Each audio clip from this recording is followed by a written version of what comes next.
मुंबई के वानखेड़े में हुई छक्कों की बारिश, 107 रनों से जीता वेस्टइंडीज ने पहला मुकाबला।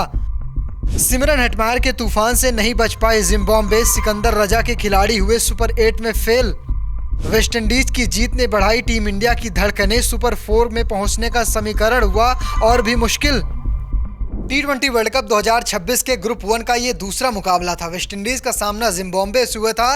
कप्तान सिकंदर रजा ने टॉस जीता था, गेंदबाजी का फैसला किया था, लेकिन उनके इस फैसले पर सिमरन हेटमायर का तूफान भारी पड़ गया, क्योंकि शुरुआत जिम्बाब्वे गेंदबाजी की सही हुई थी। 20 रन पर 2 विकेट गिरा लिए थे, लेकिन सिमरन हेटमायर की बल्लेबाजी जब शुरू होती है तो उन्होंने मौका ही नहीं दिया कि जिम्बाब्वे गेंदबाज वापसी कर पाए।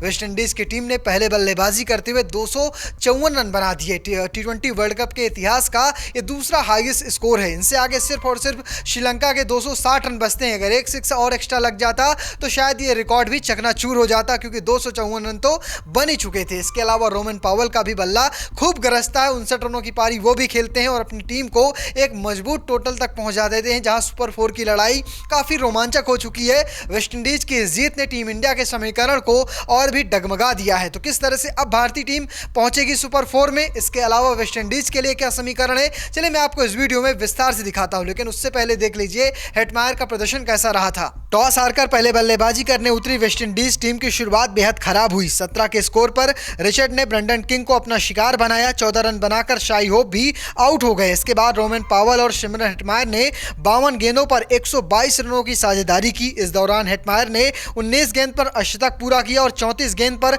7 चौके और 7 छक्कों की मदद से 85 रन बनाकर आउट हुए। यहां से रोमन पावेल का साथ शेफन रदरफोर्ड ने दिया। आज 35 गेंद पर रोमन पावेल ने 59 रन बनाए। शेफन रदरफोर्ड ने 31 रनों की पारी खेली। शेफर्ड ने 21 रन और होल्डर ने 13 रन बनाए। कुल मिलाकर 20 ओवर वेस्टइंडीज की टीम खेलती है, 6 विकेट गंवाती है, लेकिन 254 रन का विशालकाय लक्ष्य अपने नाम कर लेती है। अगर बात करें जिम्बाब्वे गेंदबाजी की तो मुजरवानी को 2 सफलताएं मिलती हैं, नगरवा को 2 सफलताएं मिलती हैं, इवांस और ग्रीक को 1-1 विकेट मिलते हैं। लेकिन इसमें मुजरवानी गेंदबाजी कमाल की रही थी।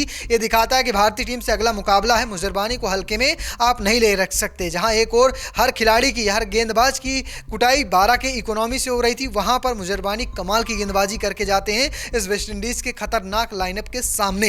अब बात करें अगर हेटमायर की अगर बात ना करें तो अधूरी है। हेटमायर ने कौन सा रिकॉर्ड बनाया, चलिए मैं आपको वो भी दिखा देता हूं। हेटमायर ने ताबड़तोड़ अंदाज में बल्लेबाजी करते हुए सिर्फ 19 गेंदों पर अपना अर्धशतक पूरा किया। टी20 वर्ल्ड कप में वेस्टइंडीज की तरफ से सबसे तेज 50 लगाने का रिकॉर्ड भी हेटमायर के नाम था। हेटमायर ने अपना ही रिकॉर्ड तोड़ा है। इसी वर्ल्ड कप में स्कॉटलैंड के खिलाफ खेलते हुए हेटमायर ने 22 गेंदों पर अर्धशतक लगाया था। हेटमायर ने 250 के स्ट्राइक रेट से मुकाबले में बल्लेबाजी करते हुए 34 गेंदों पर 85 रनों की पारी खेली। इस दौरान उन्होंने 7 चौके और इतने ही छक्के लगाए। ये उनका इस वर्ल्ड कप में सबसे बड़ा स्कोर भी है। रोमन पावेल ने साथ दिया, शेफर्ड ने रन बनाए, साथ साथ रदरफोर्ड के बल्ले से रन निकलते हैं, होल्डर भी साथ देते हैं और सिमरन हेटमायर इन सब पर भारी पड़ते हैं। इस तरह से बल्लेबाजी होती है जिसे देखकर डर लग जाए। लेकिन अगर जिन्हें छक्के चौके देखने का शौक है उनके लिए मुकाबला किसी जन्नत से कम नहीं था। वानखेड़े का मैदान था और बड़े बड़े हिट लगे। आपको बता दें कि आज तक या कहीं इस वर्ल्ड कप में अब तक इतने छक्के किसी भी मुकाबले में नहीं लगे। इस मुकाबले में 31 छक्के दोनों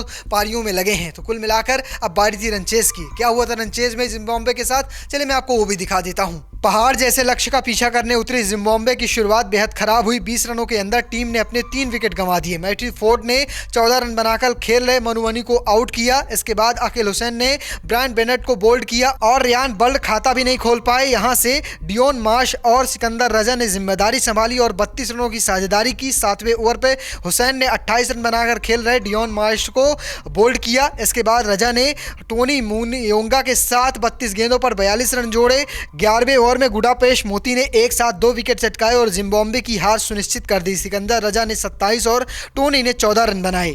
आखिरी के कुछ गेंदों पर इवांस का तूफान आता है। 21 गेंदें खेलते हैं, 43 रन बनाते हैं, लेकिन इस दरमियान उनके बल्ले से 5 छक्के निकलते हैं। इसके साथ साथ अगर बात करें वेस्टइंडीज की गेंदबाजी की तो शुरुआत फोर्ड ने की थी। फोर्ड को 2 सफलताएं मिलती हैं। साथ में अकील हुसैन की बात करें तो 3 सफलताएं उन्हें भी मिलती हैं। गुडाकेश मोती को 4 सफलताएं मिलती हैं 1 विकेट चटकाने में। इस मुकाबले में जेसन होल्डर भी अच्छे तरह से गेंदबाजी करते हैं और कामयाब हो जाते हैं। तो इस तरह से वेस्टइंडीज की गेंदबाजी घटती है और इसी ये जीत भारत के लिए कह सकते हैं मुश्किल का सबक सबब बनकर आई है। वेस्टइंडीज़ के अगले 2 मुकाबलों की बात करें तो एक मुकाबला उनका साउथ अफ्रीका से जो अगला ही मुकाबला है, उसके बाद 1 मार्च को वो टीम इंडिया के खिलाफ खेलने उतरेंगे। अगर वो वेस्टइंडीज़ को मात दे पाते हैं तो कह सकते हैं जो ग्रुप है, इस ग्रुप का समीकरण पूरी तरह से बिगड़ जाएगा। अगर वेस्टइंडीज़ मुकाबला जीतती है तो उसके भी 4 पॉइंट हो जाएंगे और फिर भारतीय टीम के सामने अगर वो मुकाबला जीत जाती है तो उसके 6 पॉइंट हो सकते हैं। लेकिन रन रेट के मामले में साउथ अफ्रीका से वेस्टइंडीज़ आगे निकल चुकी है। वेस्टइंडीज़ का रन रेट और भी ज़्यादा अच्छा है क्योंकि उन्होंने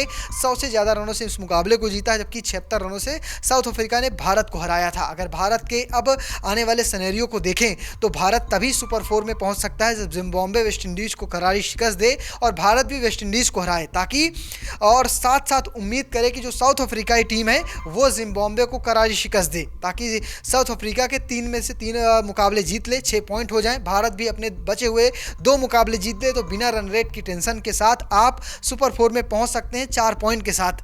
लेकिन अगर वेस्टइंडीज़ साउथ अफ्रीका को हरा देती है तो आपको अपने जो अगले मुकाबले खेलने वो बहुत रोमांचक या कह सकते हैं बहुत कठिन होने वाले हैं। जिम्बाब्वे के खिलाफ आपको अगर रन चेज मिलता है तो आप उस रन चेज को 11वें ओवर पर खत्म करें। अगर बल्लेबाजी करते हैं तो कम से कम उस मुकाबले को 100 रनों से जीतें।